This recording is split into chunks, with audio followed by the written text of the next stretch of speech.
أشهد أن لا إله إلا الله.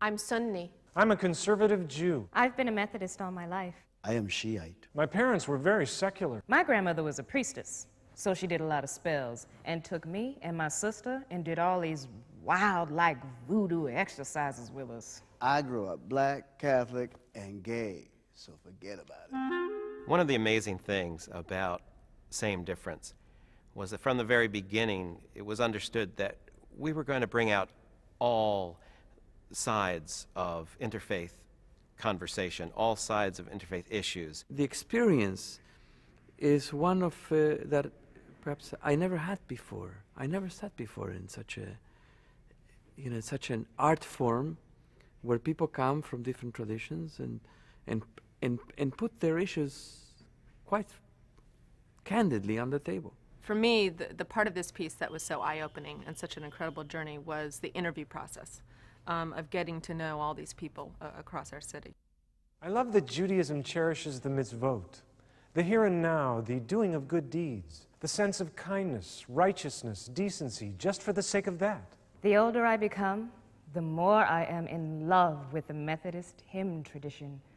I find tremendous comfort and inspiration in the words and music of those songs. I cherish the prayer.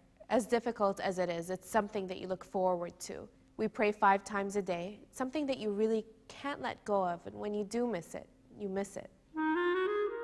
Maybe we should be engaged in the world in such a way that we don't rely on the media to tell us what the truth is, because they don't know what the truth is, and if they know, they can't communicate it in a way that's broad enough to contain the truth. I think the responsibility that Muslims should have, and many do have, is bringing people together, not creating this division between Christians and Jews, but respecting and honoring them as people of the book, as stated in the Quran. We lived in upstate Buffalo. It was predominantly white, and anyone of color really stood out and wasn't welcomed or treated fairly. One of the things my father always said was, dress like everybody, don't talk too much your religion, your culture, just be like everybody, assimilate. In middle school, I started questioning a lot because, you're thinking about boys, and then all of a sudden my parents are like, no, we don't date, that's not part of our religion, blah, blah, blah. And so I'm like, well, what do you mean? All this time you're telling me, be like everybody, and now I can't be? I'm Jewish, and my family for thousands of years was in Baghdad. I had an uncle who was a world traveler in the 30s and 40s. He was very charming, the love of everyone in the family, and he had an Arab girlfriend. He was threatened by her family that he must desist. He had crossed the line. Well, he persisted. And one night, he had a car, which wasn't common in 1942. Someone was in the back seat of the car as he drove out of town, and he murdered my uncle, left him there in his bloody clothes.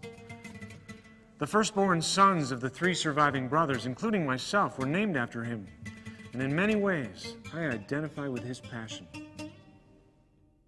In my circles, I could sit around the firehouse with friends, or I'm in the National Guard also, and obviously that's a big thing with Al-Qaeda and all that. And we could talk about the enemy, and you could see somebody on the street and consider that person the enemy, but are they? The day of September 11th, when I was instructed not to go home alone from work, was truly something that I never thought as a Muslim American I would experience. My husband told me don't go home alone. People in the building told me don't go home alone. And when I was driving with my friend who drove me home, people were staring in the car and giving me really, really nasty looks and pointing their fingers. And it got to a point that there was this one man who had this really angry look on his face, and I turned around to my friend Rose, who was driving, and I said to her, I'm afraid he's going to come over to the car. And she's like, just ignore him, Debbie. Just ignore him. We're just waiting for the light. But waiting for that light felt like an eternity.